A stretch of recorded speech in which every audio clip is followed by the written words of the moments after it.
Hello! Hi అండి. అందరూ ఎలా ఉన్నారు? Welcome to Lakshmi Bhimavaram. ఇదేంటి మళ్ళీ ఛానల్ పేరు మార్చింది అనుకుంటున్నారా? అదేనండి, గౌతమ్ వ్లాగ్స్ ఉండేది కదా! చిన్న పిల్లలది కనిపించేది మీరు కదా అని యూట్యూబ్ సజెస్ట్ చేసింది. ఎవరైతే వీడియో పెడుతున్నారో ఆళ్ళు పేరు ఉండాలి అనేసి, అందుకనే ఛానల్ పేరు మార్చాను. గౌతమ్ ఛానల్ నుండి లక్ష్మీ భీమవరం మార్చుకున్నాను. ఇంకా ఇదైతే బూడిద గుమ్మడికాయ అండి. మొన్న ఊరెళ్ళాను కదా భీమవరం, అక్కడ పొలాల నుంచి ఒక బూడిద గుమ్మడికాయ ఇచ్చారు తెలిసిన వాళ్ళు. బూడిద గుమ్మడికాయని శుభ్రంగా కడిగేసి ఆరబెట్టాను వడియాలు పెడదామని. నైట్ పడుకునేటప్పుడే సన్నని ముక్కలు తరిగి పెట్టేసుకున్నాను ముందు ప్లేట్లో చూపించిన విధంగా.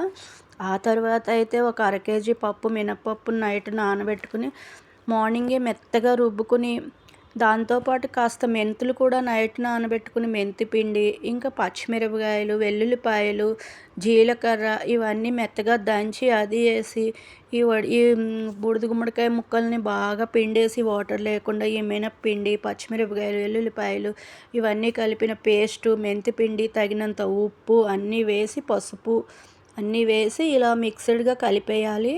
ఈ కలిపేసిన దాన్ని డాబా పైన ఒక క్లాత్ వేసి చిన్న చిన్న మనకు నచ్చినట్టు వడియాలు పెట్టుకోవాలి.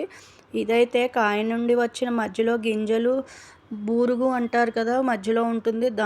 దీన్ని కూడా కొంచెం మినప్పిండి మిగుల్చుకుని దీన్ని కూడా గ్రైండర్ వేసుకుని చిన్న చిన్నగా వడియాలు పెట్టుకోవచ్చండి, పడేయనవసరం లేదు. దాంట్లో కూడా ఎల్లుల్లిపాయలు, పచ్చిమిరపకాయలు, ఉప్పు, ఇంకా పచ్చిమిరపకాయ కారం తగినంత, పసుపు వేసి ఇలా ఇవన్నీ కలిపి మినప్పిండి, మెంతిపిండి, ఎల్లుల్లిపాయలు, పచ్చిమిరపకాయ దంచింది, ఇదైతే బూరుగు, ఆనపకాయ మధ్యలో ఉన్న గింజలు, బూరుగును ఇవన్నీ మిక్స్ చేసేసి ఇలా చిన్న చిన్న వడియాలు పెట్టాలి. వడియాలు పెట్టిన ఫిక్స్ మిస్ అయిపోయినాయి. ఇదైతే చిన్న వడియాలు. ఇవి పులుసుల్లో అంటే వంకాయ పులుసు, బెండకాయ పులుసు అన్నిటిలో వేసుకోవచ్చు పులుసులు. ఇవైతే పెద్ద వడియాలు వేగించినప్పుడు ఇలా ఉంది. ఇది పప్పు, చారు, రసంలోకి ఇవి ముందు చూపించిన ముక్కల వడియాలు వేపించానండి. చూడండి, దాంట్లో కొంచెం సగ్గుబియ్యం వేసాను. అవి కూడా బాగా పొంగి భలే గుల్లగా భలే టేస్ట్ ఉన్నాయండి. హెల్త్ కదండి బూడిద గుమ్మడికాయ. కిడ్నీ వాటికి ఆ వాటర్ ఈ మధ్యన అందరూ మిక్సీ పెట్టుకుని బూడిద గుమ్మడికాయ రసం కూడా తాగుతున్నారు కదా. బూడిద గుమ్మడికాయలో హెల్త్ బెనిఫిట్స్ ఎక్కువగానే ఉన్నాయి. దొరికినంత వరకు తీసుకుని ఎండర్ సమ్మర్లో వడియాలు పెట్టుకోండి అందరూ. ఇంకా ఇదైతే ఊరి నుండి తెచ్చుకున్న మామిడికాయనండి. ఇది ఊరు వెళ్ళినప్పుడు ఒకటి తెచ్చుకుంటాం కదా. దీన్ని కాస్త రొయ్యలు తెచ్చుకున్నాం కదా, మొన్న ములక్కాడ రొయ్యలు వండినప్పుడు కొంచెం రొయ్యలు పక్కన పెట్టుకున్నాను. అవి మామిడికాయలో పెట్టేసి వండుకుందాము. ఉల్లిపాయలు, మామిడికాయ ముక్కలు, పచ్చిమిరపకాయ ముక్కలు అన్నీ సర్దుకున్నాను కదా. ఒక బాండీ అయితే పెట్టేసుకుని ఆయిల్ పోసేసుకుని ముందుగా పచ్చిమిరపకాయలు, జీలకర్ర, కరివేపాకు తాలింపు వేయాలి. ఆ తర్వాత అయితే రొయ్యలు వేయాలి. అసలు రొయ్యలు వేగిపోయిన రొయ్యలే తెచ్చుకున్నాను కదండి, అందుకు నేను రొయ్యలు వేయట్లేదు. ఇదైతే ఉల్లిపాయ ముక్కలు వేసేసాను. కాస్త తగినంత ఉప్పు వేసేస్తే ఉల్లిపాయలు తొందరగా మగ్గిపోతాయి కదండి. ఇవి బాగా మగ్గిన తర్వాత ఇంకా వేపుకున్న రొయ్యలు డబ్బాలోనే ఉన్నాయి కాబట్టి అవి వేసేసి కాస్త మామిడికాయ ముక్కలు వేసి, వేపుకోక్కర్లేదు రొయ్యలు, అంటే నేను వేపుకున్న రొయ్యలు పక్కన ఉండడం వల్ల ముందుగా మామిడికాయ ముక్కలు వేసేసాను. ఇవన్నీ బాగా మిక్స్ చేసి ఉప్పు తగినంత, పసుపు, కారము వేసి అప్పుడు రొయ్యలు వేసేసుకుని ఇంకాస్త 4-3 సార్లు అటు ఇటు కలిపేసుకుని ఒక చిన్న గ్లాసులు వాటర్ పోయాలి. ఆ వాటర్ పోసినప్పుడు ఇలా దగ్గరకంటూ ఎగురుకుంటూ వస్తుంది.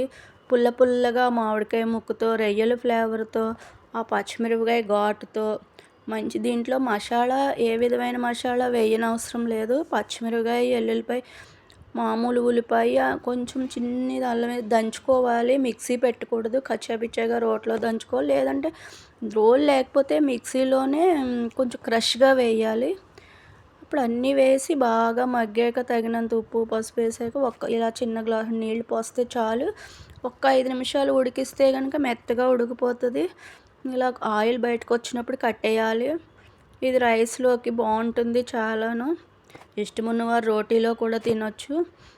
పుల్లగా రొయ్యల ఫ్లేవర్తో భలే కారంగా భలే బాగుంటుంది. కొంచెం పాతకాలం నాటికి పులుపుగా ఉన్న వాళ్ళకి, కొంచెం ఇష్టపడే వాళ్ళకైతే రొయ్యల కాంబినేషన్ మామిడికాయతో చాలా నచ్చుతుంది. ఇవాళ కర్రీ అయితే అదండి. నేను మార్నింగు టిఫిన్ లేట్గానే తిన్నాను. ఇంకా నైట్ ఫ్రిడ్జ్లో చపాతీ పిండి ఉండిపోయింది. దాన్ని ఇలా రొట్టెల్లాగా చేసుకుని ఆ కూరతోనే టిఫిన్ తినేసానండి. మంచి టేస్ట్ ఉందండి. ఇవాళకి ఇదేనండి. లైక్ చేయండి, షేర్ చేయండి, కామెంట్ చేయండి. Thank you.